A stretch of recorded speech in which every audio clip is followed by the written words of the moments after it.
Tokyo, once a city of 6 million people. What has happened here was caused by a force which, up until a few days ago, was entirely beyond the scope of man's imagination. Epcot was a dream realized by Walt Disney as the city of the future, working in fashions unlike the world has ever seen.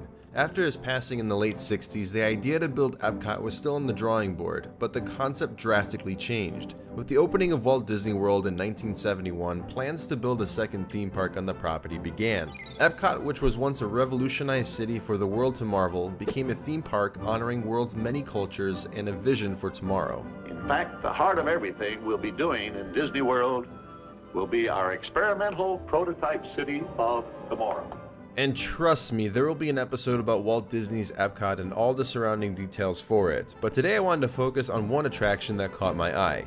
The Epcot Center opened in 1982 with 8 pavilions and 11 themed nations in its World Showcase, one of which was Japan. The pavilion is made up of buildings surrounding a courtyard of pools and gardens, with live music, shops, a gallery, and various dining experiences. While the Japanese Pavilion is gorgeous with all its architecture and atmosphere, I always felt it missed the opportunity for an attraction. Similar to how the Mexico Pavilion has a Grand Fiesta Tour starring the Three Caballeros, or Norway with their newly added Frozen Ever After. A personal dream of mine was for a Studio Ghibli-inspired dark ride honoring Japanese animation. But what I was not prepared for was that there actually was indeed an attraction planned for Japan. In fact, there were a few.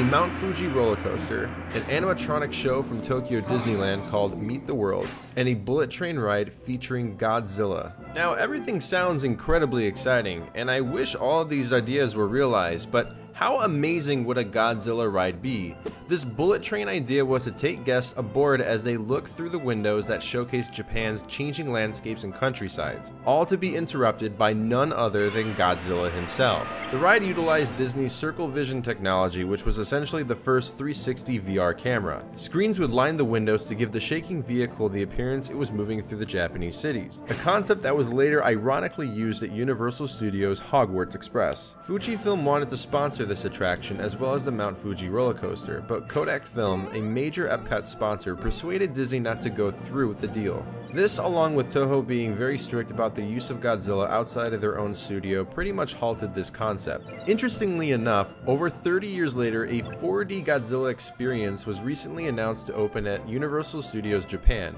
But from what I've read, it does not come close to this bullet train idea, which unfortunately will never see the light of day. But that is pretty much how the Godzilla ride at the Epcot Center was scrapped. Thank you so much for watching this episode of Scrap. Now let me tell you, I really wish this ride came to be. I am a huge Godzilla fan, and obviously I love Disney. My question for you guys is, would you have liked to see this ride? And if you could create a ride for the Japanese Pavilion, what would it be? Again, I think Ghibli would just be the perfect thing. I don't know why that hasn't happened yet. Now, in the last episode, I asked you guys, would you have gone on the SS Disney? And Maryland Brony said, I do like the concept, but I think one of the first places the SS Disney should go is Boston, as it's the farthest city in the US removed from a Disney park. I didn't know that. Matthew the Autism Guy says, that sounds like the craziest idea ever, but with all that weight, I can imagine it going very wrong. Yeah, maybe. And lastly, Nikki Smart says, I live in Australia. That would have been awesome. I'm sad now. Well, I'm sorry I made you sad. Blame Mickey Mouse. Well, with that, guys, thank you so much for watching this episode of Scrapped, and always let me know if you have any cool Scrapped ideas down below for me to do in the future. And that's pretty much it. Thanks again, guys, for everything. You're all the best. My name is Chris, and you've just been Chris Cross. Peace out and have fun.